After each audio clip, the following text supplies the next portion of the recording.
तुम मुझे कब तक रोकोगे, शेरू शायरीतून श्रीकांत शिंदेंचा इशारा. माझ्यासाठी खड्डे खोदलेल्यांचं काय झालं हे सर्वांनी पाहिलं. विकासाचं राजकारण करा. श्रीकांत शिंदेंचं रवींद्र चव्हाणांसमोरच वक्तव्य.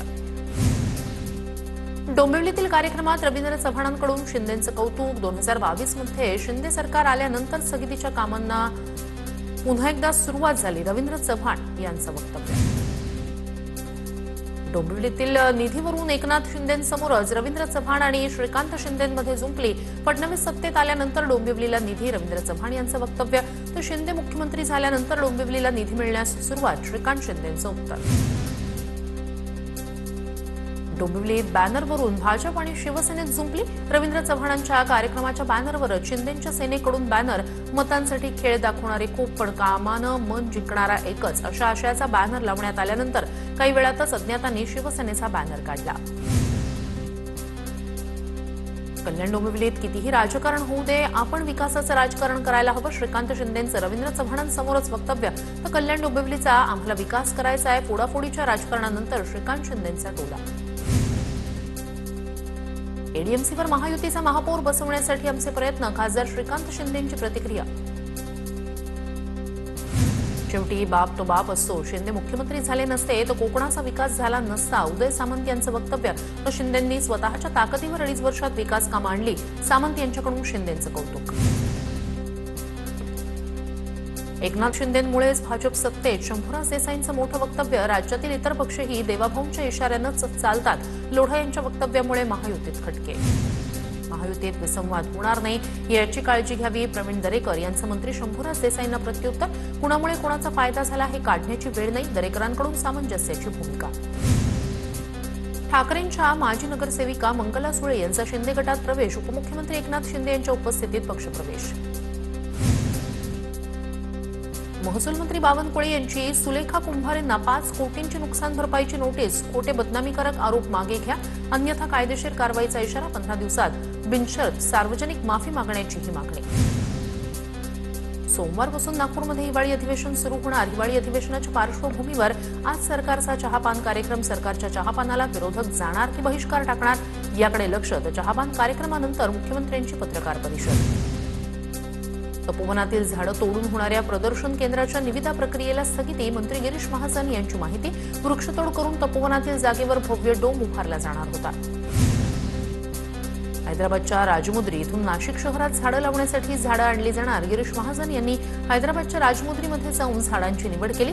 जवळपास 15 फुटांची 15,000 देशी झाडं लावण्याचा कुंभमेळा मंत्री गिरीश महाजन यांचा निर्णय.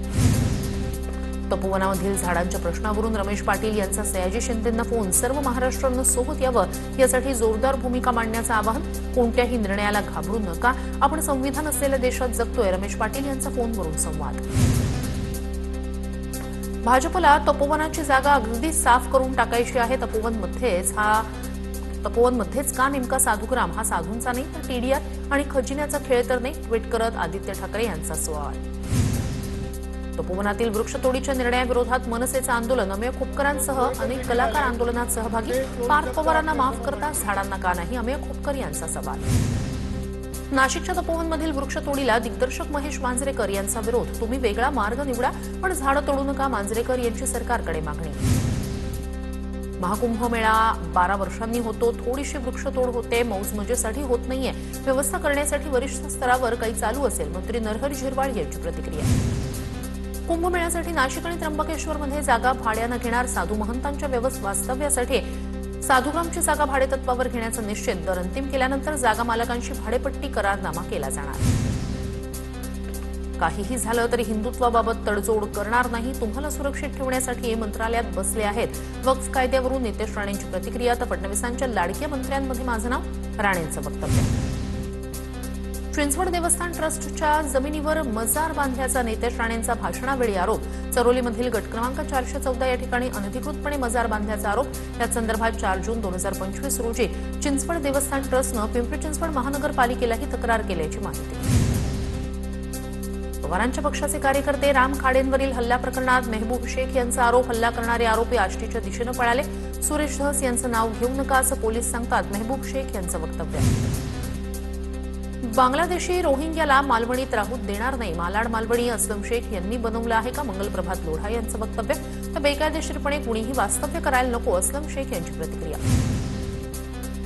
मुंबईतील काळा चौकी जिजामातानगर झोपडपट्टी पुनर्वसन प्रकल्प विकासकामुळे गेल्या 30 वर्षांपासून रखडला. न्याय मागण्यांसाठी युवा संघर्ष संघटनेचे कार्यकर्ते आणि महिला रहिवाशांचं आमरण उपोषण सुरू. उपोषणस्थळी जात प्रवीण दरेकर आणि स्थानिक आमदार अजय चौधरी यांची आंदोलकांशी चर्चा.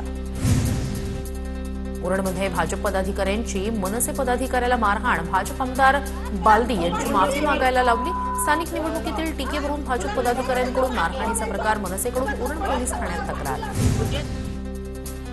अकलूज नगरपालिकेच्या नगराध्यक्षपदासाठी 2 मित्रांची बुलेटची पैज. विजयसिंह मोहितेंचे समर्थक मच्छिंद्र कर्णवर आणि भाजप कार्यकर्ता दादा तरंगे यांच्यात पैज. Video viral.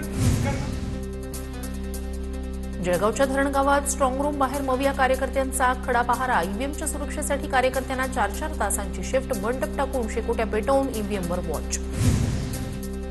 नंदुरबारच्या शहादा नगरपालिकेच्या स्ट्रॉंग रूममधील ईव्हीएम उघडण्यात आल्याचा अजित पवारांच्या उमेदवाराचा आरोप. स्ट्रॉंग रूम परिसरात सील फुटल्याची अफवा पसरल्यानं राडा. पोलिसांनी सीलबंद असलेले ईव्हीएम मशीन दाखवत उमेदवाराची काढली समजूत.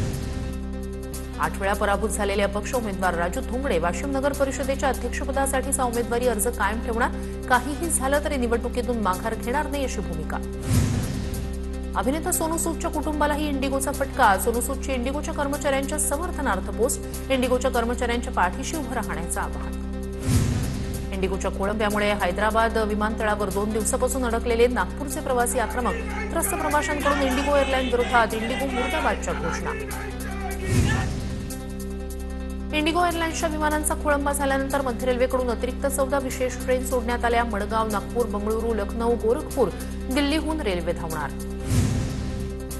99 अखिल भारतीय मराठी साहित्य संमेलन साताऱ्यात होणार. अखिल भारतीय मराठी साहित्य संमेलनाचं मुख्यमंत्र्यांच्या हस्ते उद्घाटन होणार. अखिल भारतीय मराठी साहित्य महामंडळाकडून कार्यक्रमाची पत्रिका जारी. प्रसिद्ध साहित्यिक विश्वास पाटील यांच्याकडे संमेलनाचा. नंदुरबारच्या सारंगखेड्याच्या चेतक फेस्टिव्हलमध्ये घोड्यांच्या स्पर्धेसाठी मोठा शामियाना उभारला.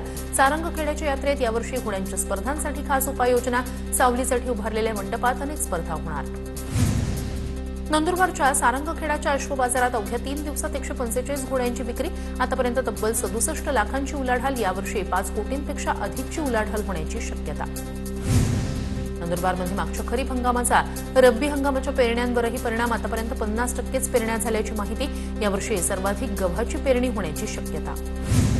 धुळे शहरातील नकाने तलावालगत असलेल्या एसआरपीएफ मैदानावर बिबट्याचं दर्शन. याआधी दिसलेला बिबट्या पुन्हा एकदा दिसल्यानं नागरिकांमध्ये घबराट. धुळ्याच्या शिरपूरमध्ये सुरू असलेल्या अनैतिक अवैध व्यवसायावर मोठी कारवाई. शिरपूर शहर पोलीस आणि नगर परिषद प्रशासनानं संयुक्तपणे कारवाई करत अतिक्रमण करून उभारलेल्या झोपड्या आणि शेड हटवले. धुळ्यात आमदार अनुप अग्रवाल यांच्या स्थानिक 25 लाखाच्या निधीतून सूर्य नमस्कार शिल्पाचं लोकार्पण. माजी खासदार डॉक्टर सुभाष भामरे यांच्या हस्ते लोकार्पण. पुण्याच्या चंदननगर परिसरात 2 तरुणांवर 5 ते 6 जणांकडून चाकू हल्ला. हल्ल्यात लखन वाघमारे नावाच्या तरुणाचा मृत्यू झाल्याची माहिती. हल्ल्यामागचं कारण अस्पष्ट. पोलिसांकडून तपास सुरू. बीडमधील धुळे सोलापूर महामार्गावर चालत्या बसवर चढून प्रवाशांच्या बॅगा चोरल्याचा व्हिडिओ समोर. 5 चोरट्यांनी धूम स्टाईलनं चोरी केल्याचा व्हिडिओ व्हायरल. बीड पोलिसांकडून रोड रॉबरी करणाऱ्या टोळीचा शोध सुरू. नांदेडच्या अर्धापूरमध्ये वाळूचं डंपर पकडल्यानं तलाठ्याकडून तहसीलदाराला मारहाण. महादेव पिंपळगाव गावात अवैध वाळू वाहतुकीवर कारवाई दरम्यानची घटना. तलाठ्याकडून मारहाण झाल्याचा अर्धापूरचे प्रभारी तहसीलदार राजेंद्र शिंदे यांचा आरोप. बेळगावच्या निपाणीमध्ये एका घरावर चोरट्यांकडून दरोडा टाकण्याचा प्रयत्न. गस्त घालणाऱ्या पोलिसांमुळे प्रयत्न फसला. चोरट्यांनी पोलिसांना पाहून धूम ठोकली. मात्र चोरटे समोर असतानाच रायफलधारी पोलीस कैसा घाबरून मागे हटल्याचा व्हिडिओ समोर.